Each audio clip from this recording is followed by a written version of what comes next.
afternoon. My name is Jürgen Pinkel. I run technology for Accenture in Austria, Germany, Switzerland, as well as Russia nowadays. So a rather diverse group. I'm supposed to lead two panels, two roundtables, where we debate about the topic of growth, fast growth. And I don't know how you feel, but whenever, my group is growing 20% for the last 2 years. And still my boss is asking for more, so I'm really looking forward to find out how the panelists made a sustainable high growth for their companies. And the first person is Jamie. Jamie is from Codacy, Jamie, please come on stage. Welcome. So Jamie, please. Me.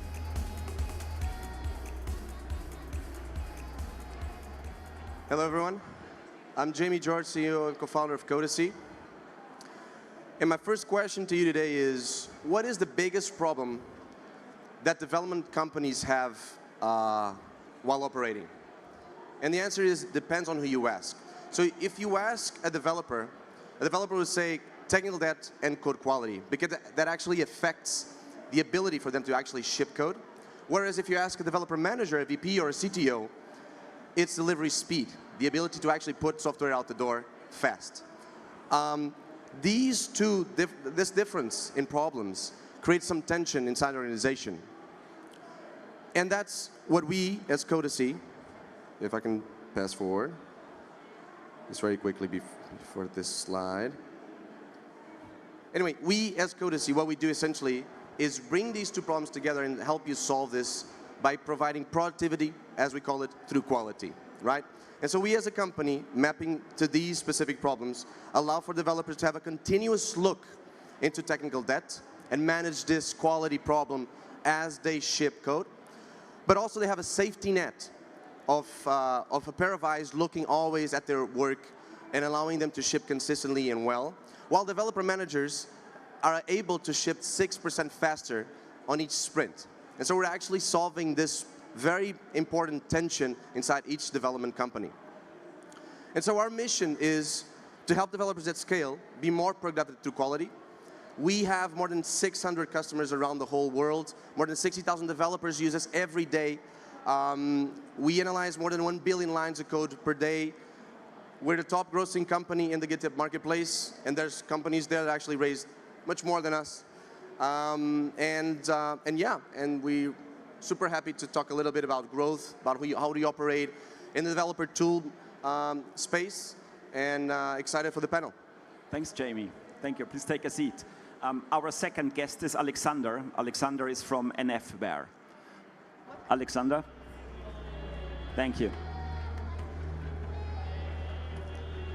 Hi. Imagine a world where your laptop can do just one function, one single application. Could be PowerPoint, it could be email, web browsing, but it's just one application. It sounds really ridiculous, but this is how today telecom networks are working. They're based on the hardware, and there are boxes. They're very proprietary, very expensive, and not flexible. They're just not flexible. And with that, we may forget about 5G. There will be no full-scale IoT. There will be no remote medicine. Our internet will be worse and worse over time. So what we propose is we want to welcome to the network paradise, where we replace the hardware with the software. And NFWare develops the world's fastest network virtualization technology for carriers and for data centers. And because it's software, it means that it's more flexible, it's more cost efficient, and it's more scalable. It will enable all those nice technologies in the future. So we're a company, 3 years old. We are 25 people. And we already deployed on the network where we provide services to around 100 million people, which is roughly 20% of European population. And we do that, our technology is doing that 200 times faster than our competitors. So we are competing head-to-head with our competitors. They are major equipment manufacturers. And we do that with a vision to make internet and networks better for all of us. We have a booth in Start Zone 111. Please come to us and wish us best of luck. Thank you. Thank you very much, Alexander. Next one I ask on stage is Shan from Highfive. Thank you. Oh, thank you. Hello, everybody. How's everybody doing? Who in an office has gone in and tried to do a video conferencing meeting and wasted the first 15 minutes trying to get everybody connected? Yes? Highfive fixes that problem. We are a solution that offers companies insanely simple video conferencing. We build a product that includes hardware and software that brings together all of the different video conferencing and conferencing needs that you have in a meeting, whether you have people sitting in a physical conference room, people sitting on their laptops working from home or their desktop computers, or on the road when they need to join in over the phone. We bring all that together into one solution, combine hardware and software to deliver an easy, seamless user experience. It's a lot like Apple TV and iTunes, except for video conferencing. Started the company about 5 years ago. I think this session is about growth. To give you an idea of our trajectory, started the company 5 years ago. We spent the first 2.5, 3 years in R&D, and then we figured out that the market was very ripe for transformation. All kinds of old technology, lots of early customer development showed us the way that there was a very big market. We ended up adopting a pure SaaS-based model in early 2016, and at that point in time, after a few years, we ended up growing up and to the right, as they say. And so over the last couple of years, we've grown by more than 170% from last year to this year. If you think about usage on the system, we now have over 2,000 customers in a span of just under 2 years now. We've grown our revenues by 170%. Our call traffic, we're hosting over 150,000 meetings a month now across 35,000 users every single week. And so we've been seeing some fantastic signs of growth, and we're poised to continue to grow by over 100% year over year. We are well into the 8 figures of revenue now, and we expect that pace to continue over the course of the next couple of years. Thank you very much. Looking forward to talking with everyone here. Thank you very much, Shan. Ivan is completing our roundtable. Ivan from iContainers. Thank you. Hello, guys. Well, thank you very much. The pleasure for being here. I'm from iContainers. We built some years ago a very, very nice project. We are an online freight forwarder. Explain you a little bit what that is. Technology has been everywhere, but not really on the shipping industry. We move these very big metal boxes that are on the ports, and really, I would say 70% of the people that are wearing their clothes, this come from Vietnam, China, India. The chairs probably here or built over there. So our real industry is really moving around goods around the world. So what we've done is a very, very easy thing, is we've done a Expedia Travelocity concept for the freight forwarding. Sorry.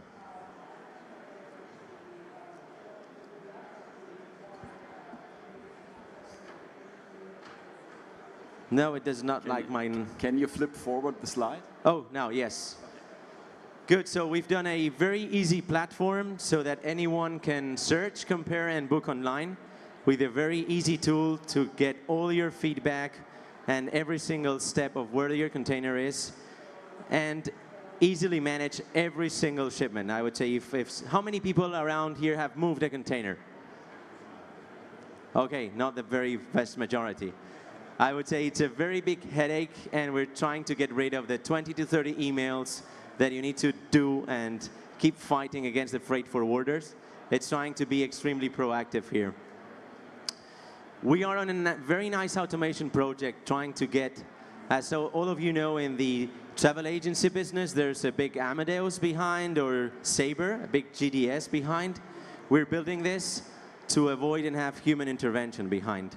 We think this is part of the key part of the future, because just having loads and loads of people behind is not the way to move forward. So we have the selling part of one side with a very easy platform to do all the bookings, and on the back end, on the scenes, we're right now building a very, very automatized business to try and have the highest amount of very high-ranked professionals, but just leading with the lowest amount of problems. Thank you. Thank you very much. So, I mean, 4 very successful companies who kind of made it, and 4 very diverse business models. So let's explore the growth topic a bit further, and probably starting with Ivan again. If you have to boil it down to one thing, and you're not allowed to say great service or product, what is the decisive thing which makes you grow? The one thing. Only one, it would be... Probably 2, but no worries. I would say our biggest, or one of our biggest assets is we've done a huge investment in SEO.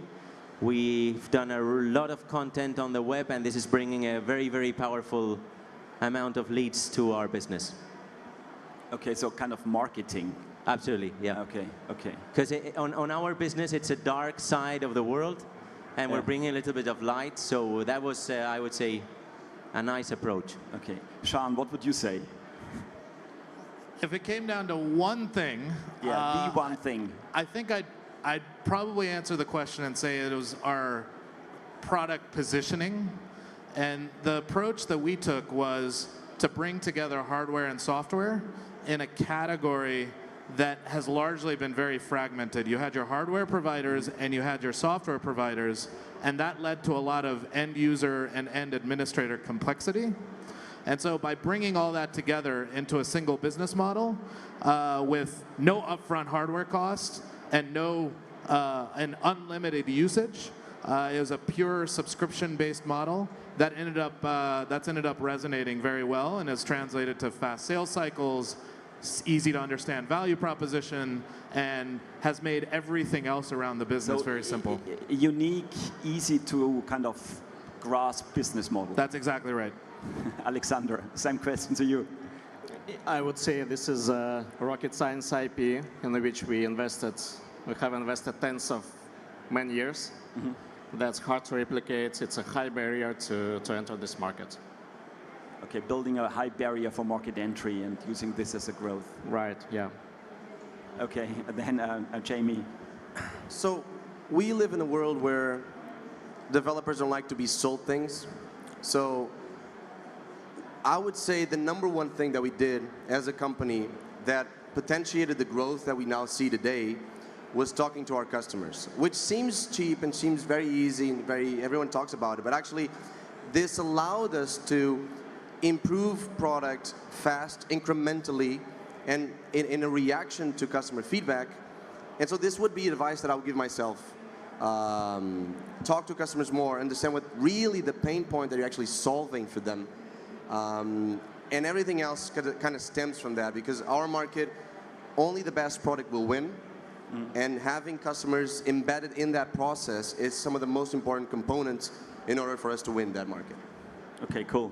So, and other way around, and turning around the topic is, what was the biggest disappointment? So something you tried and you failed most miserably and did not contribute to growth at all. So don't tell me nothing went wrong. No.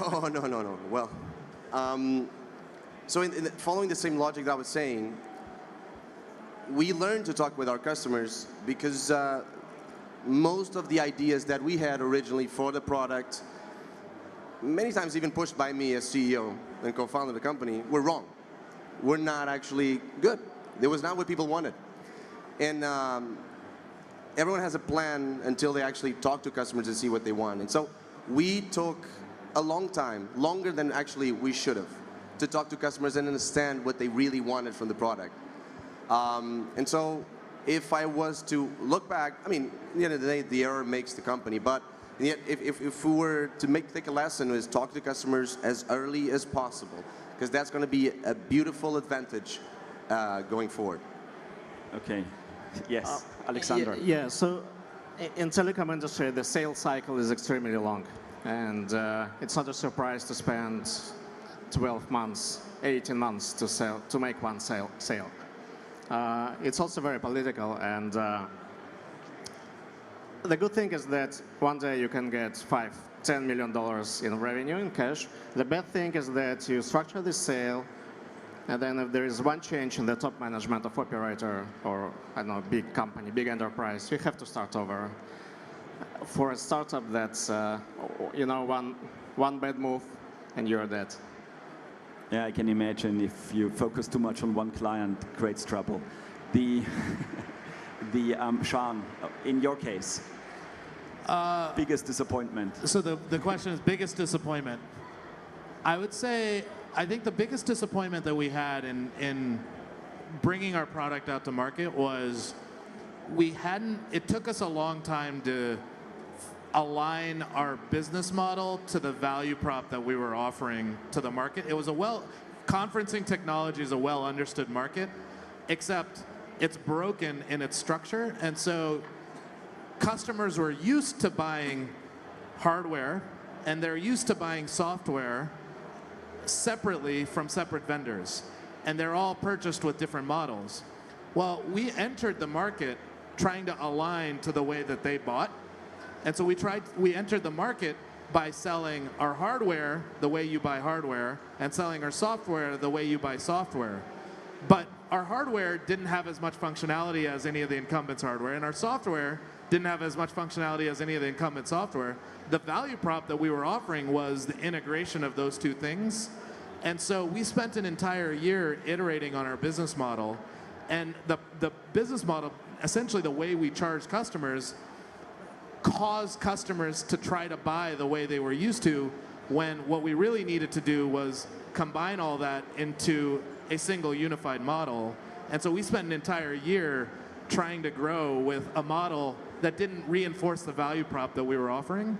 And so it wasn't until we aligned that, bundled everything together, offered one very simple, easy, transparent pricing model, that all of a sudden growth became a natural thing. And we ended up, like I said, over the last 2 years, we've grown 175% on relatively large numbers now. So in other words, be brave enough to stick to your business idea, right? That's right. And align your value prop to the business model that you're actually introducing into the market. Yeah. Ivan. Thank you. Well, very interesting, your mistakes. We learned the hard way of what not to do on the marketing side. As I told, the SEO is one of our biggest success.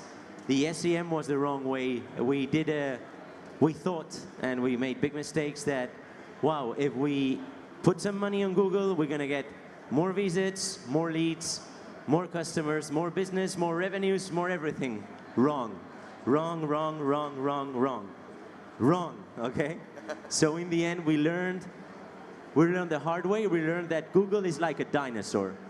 No matter what you give him, we were just like giving crumbs to a dinosaur. So he's always hungry. No matter what you do, he's always hungry.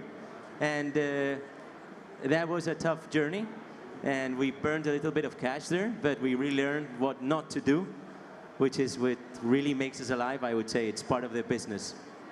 Thank you very much. Very insightful. Unfortunately, we are at the end of our 15 minutes, though. Thank you very much. Thanks for joining me on stage to debate growth and how to sustain high growth. And a big round of applause for our roundtable. Thank you.